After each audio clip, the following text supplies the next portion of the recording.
Welcome to the eLearn Security video training lesson on SQLmap. SQLmap is a tool that automates SQL injections detection and exploitation. In this video, we will cover its usage and some best practices to follow during a penetration test.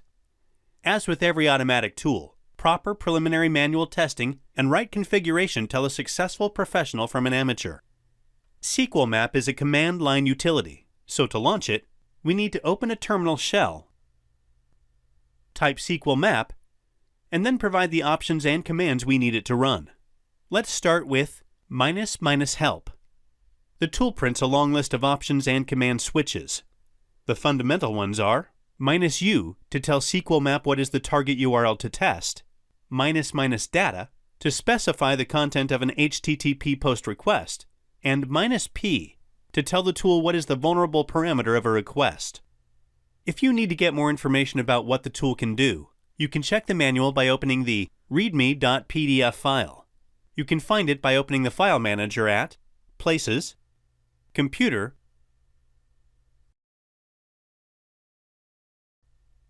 File System,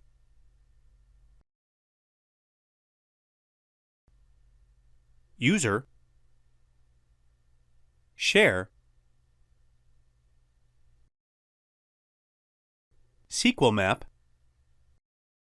Doc, and then double-clicking on readme.pdf. This file contains extensive documentation on SQLmap and the techniques it can automate, and is a precious resource if you want to use the tool to its maximum. We suggest you reference it when you need to try SQLmap with new techniques. Before actually starting to use the tool, we need to know our target. So let us take a look at it by opening the browser and pointing it to http://SQLmap.test. Please note this is not a public website, but just an application running inside eLearn Security's labs. SQLmap.test hosts a site about mobile application technologies and a blog where registered users can comment to blog posts. There's also a search box in the upper right corner of the web application. For example, we can type in Android and click Search to search for blog posts containing the word Android. Let us try searching for the not exists string. As we expected, there are no articles containing that string. If you look at the address bar, you can tell that our search query is sent to the web application via the search get parameter. We can check if the parameter is vulnerable to a SQL injection by typing a string termination character and hitting enter. As you can see, the query no longer works, and the web application outputs an error, so this parameter seems to be vulnerable. To briefly test if this is a real SQL injection, we can test with the classic always true Boolean injection, followed by a SQL comment. Not exists, apostrophe, space, or space, 1 equals 1, semicolon, space, minus minus, space, minus. This time, we get all of the blog posts as output. Let us see what happens with an always false condition like 1 equals 2. We get no results back. These two tests confirm that search is vulnerable to a Boolean SQL injection. As you know from the training material, Boolean injections take a lot of requests to dump information. So let us try with a union-based injection. We clear the payload and try it with a new one. Not exists, apostrophe, space, union, space select, space, apostrophe, ELS1, apostrophe, semicolon, space, minus minus space minus. We get an error. This could be because of the different number of columns in the original and the injected query. We can add a field by appending comma, space, apostrophe, else 2, apostrophe, to the columns list.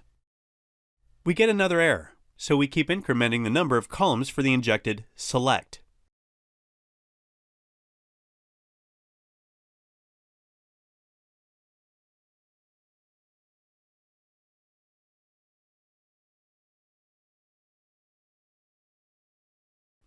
The application does not trigger any errors now, so we can tell that the query contains 4 fields.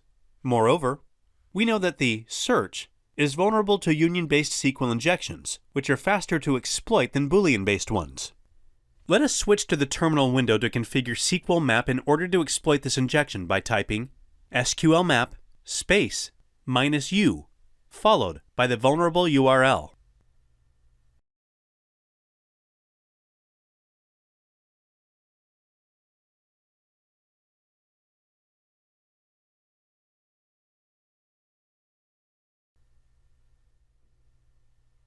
Then we tell the tool to test for injections on the search parameter by typing -p followed by search. Next, there is a very important step. We tell SQLmap which injection technique to use. Most of the time, SQLmap can figure the technique out by itself, but in many cases, that means performing a noisy and easy to detect testing phase. Moreover, some web applications could crash or become non-responsive. So it is better to directly configure SQLmap to use the best technique for every exploitation scenario. In our case, we type --technique = u, which tells the tool to perform a union-based injection. Now we can start it by hitting enter. SQLmap automatically detects the back-end database, so we can hit enter and perform tests just for MySQL. We can also let the tool perform all of the tests for MySQL by hitting enter again. After performing some tests, SQLmap confirms that search is vulnerable to union injections, so we can stop the testing here. As you can see, the tool detected the version of the web server, the web application technology in use, and the version of the DBMS to verify that we can grab the banner of the database by appending the --banner command to the command line.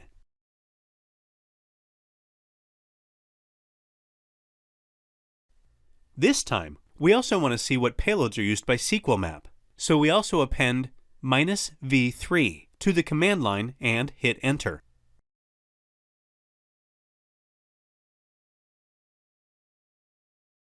This is the payload SQLmap used to extract the database banner.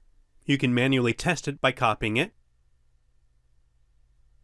pasting it as search parameter in the browser address bar, replacing the pound symbol with its URL encoded version, %23, and hitting enter. Being this is a union-based SQL injection, we can find the result on the output page. Let us switch back to SQLmap and start digging more into the application's back-end database. We can enumerate the DB users the application can see by issuing the --users command. There's only one user, blog. We can now check what databases are connected to the application by using --dbs. There are Information Schema, a default database in modern MySQL incarnations, and BlogDB. We copy the name of the BlogDB database,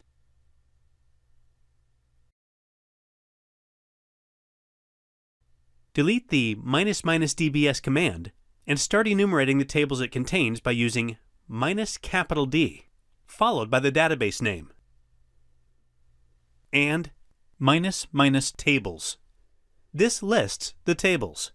To list the columns of the users table, you can specify it on the command line by deleting the --tables. Typing -T space users space --columns and hitting enter.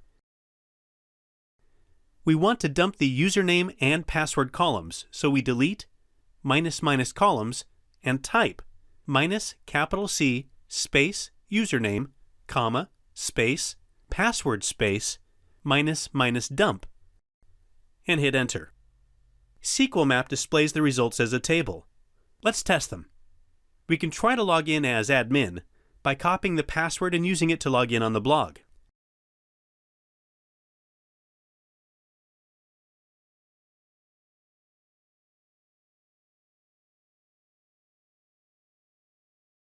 As you can see, the credentials are correct.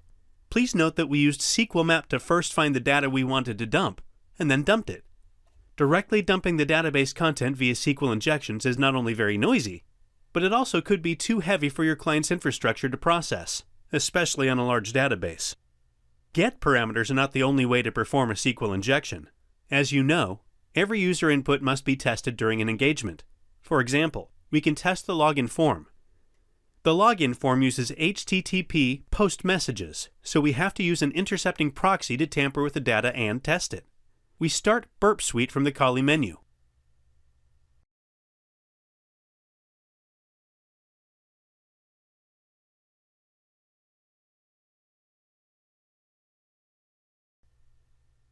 And configure the browser to use it by going to the menu, Preferences, the Advanced tab, Network, Settings, and setting it for every host and every protocol on 127.0.0.1, port 8080.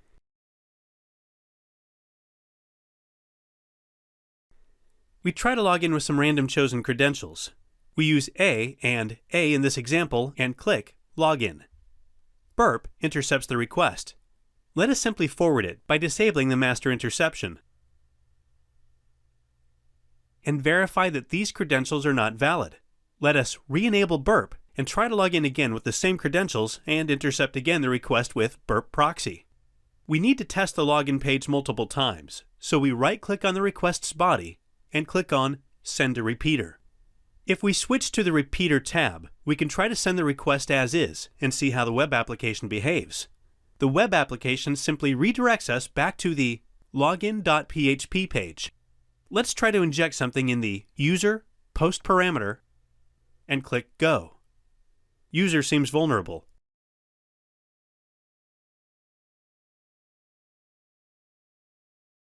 Let us see if Pass is too. Injecting into the Pass parameter does not make the application print errors. It behaves correctly. Pass seems to be immune from SQL injections. Let us try the User parameter in more detail. We try to inject a Boolean payload, A'' or space 1 equals 1 semicolon space minus minus space minus. The application output changes.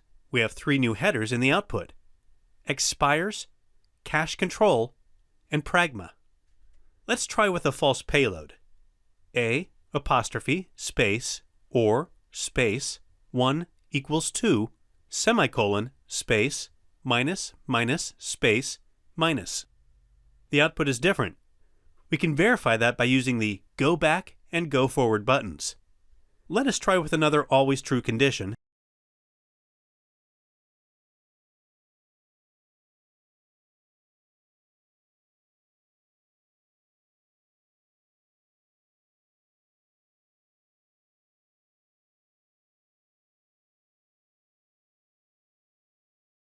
And another always false condition.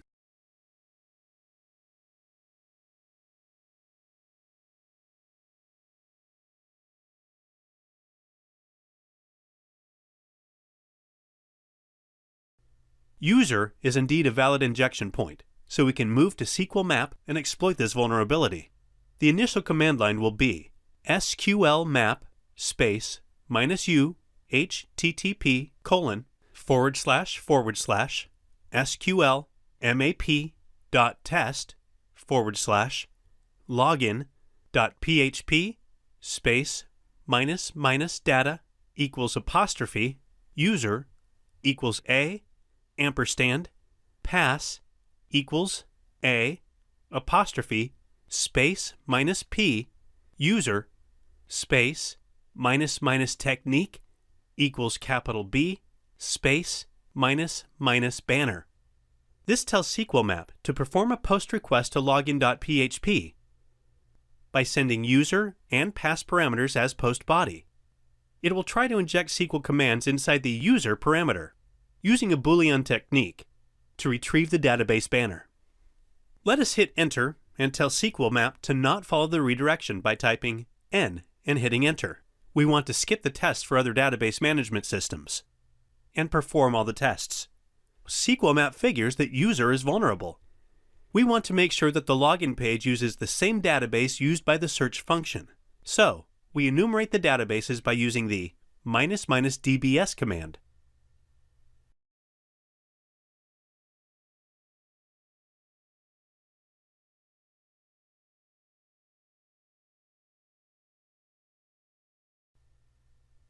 and then we list all the tables. The database is the same, so we do not proceed more with the dumping phase. URLs, GET messages, POST messages, and headers can be very long to write on a command line, so we can directly export a request intercepted with burp proxy, save it to a file, and then use it with SQLmap. To do that, we switch to Burp Suite, go to the Proxy tab, right-click on the request body, and click on Copy to File. We now save the file in the root home directory and name it bloglogin.req. Switching back to the terminal window, we can use the saved request by typing SQLmap space -r space /root /bloglogin.req space p user space -- technique equals capital B space -- banner, and SQLmap will perform the very same operations it did before with a longer command line. If you noticed, the command execution was very fast. Let's check in detail what it's doing by using the -v3 switch. If you take a look at the debug information, the tool executed 0 queries. This is because the banner is information we already have. In fact, SQLmap saves information on the target, logs and extracted data to /user/share/ SQLmap/ output/ name of the tested site, SQLmap.test in this example. If you need to rerun a test or just want a fresh start, you can flush the session. We can do that by appending --flush -session to the command line and run the tool again.